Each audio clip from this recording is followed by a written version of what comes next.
saya Steven Justino, NPM 2031030, kelas 1 BUME. Di sini saya akan menjelaskan hukum karma. Karma dan pengaruhnya dalam kehidupan oleh Biku Utamo. Istilah karena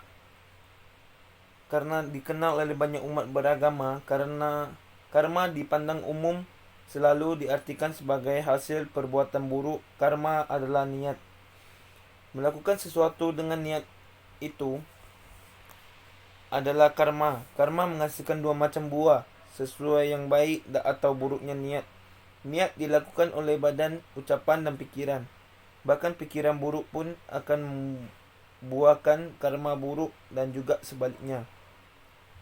Banyak orang bertanggapan karma sama dengan nasib dan takdir yang tidak bisa diubah, dan masing-masing orang mempunyai karma. Pertemuan antara orang-orang itu merupakan salah satu contoh dari karma. Karma sayang atau benci saling melekat. Karma menarik karma yang cinta sekaligus menarik karma yang benci. Karma yang melahirkan diikuti oleh karma yang mendukung.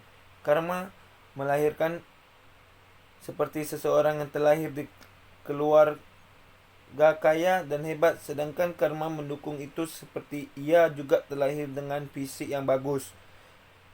Selain itu, ada juga karma mengurangi seperti tadi seseorang tersebut terlahir kaya, hebat, serta memiliki fisik yang bagus, tapi perilakunya tidak baik dan sering melakukan hal-hal yang tidak bagus.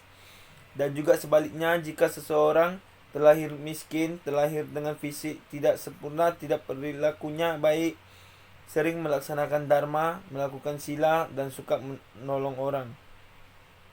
Seseorang dapat mengubah karmanya, dan orang yang dapat mengubah adalah diri kita sendiri dari perbuatan dan niat kita.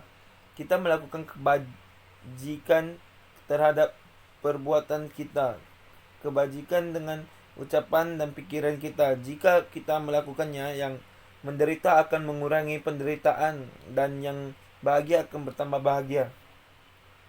Segala sesuatu yang menimbulkan niat atau menimbulkan karma pada Dhamma pada 1-2, semua yang kita lakukan, semua yang kita ucapkan berasal dari pikiran. Kita harus melakukan perbaikan pada pikiran kita.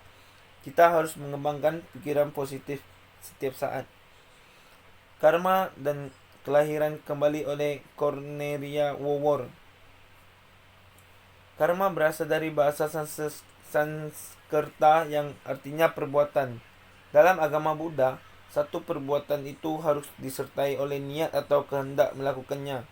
Ada juga perbuatan yang dilakukan tanpa adanya niat, maka tidak akan diklasifikasikan sebagai karma. Karma melalui perbuatan dan mujizat. Karma melalui ucapan dan karma melalui pikiran. Waktu karma berbuah. 1. Karma dilakukan di kehidupan sekarang akan berubah di kehidupan sekarang juga. Karma yang berubah cepat.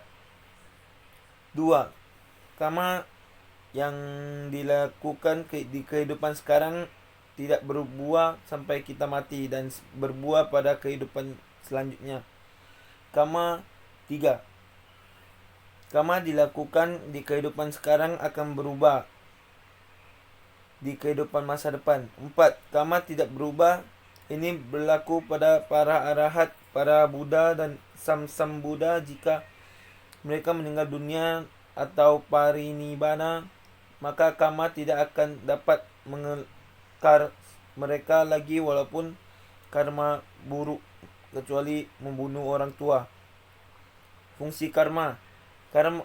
Karma mengatur kita lahir dikeluarkan seperti tampang seperti apa, ekonomi seperti apa, dengan kondisi seperti apa, dan hidup berapa lama itu dapat ditentukan sejak lahir. 2. Memperkuat dan memperlemah. 3. Karma menghancur itu ada karma negatif yang biasanya membunuh kita, dan karma penghancur positif seperti bermeditasi mencapai tingkat 2 jana, dan pandangan agama Buddha hanya bagi orang tertentu yang mempunyai kemampuan itu. Sekian dari penjelasan saya. Mohon maaf jika ada kata-kata yang salah. Namo Buddhaya.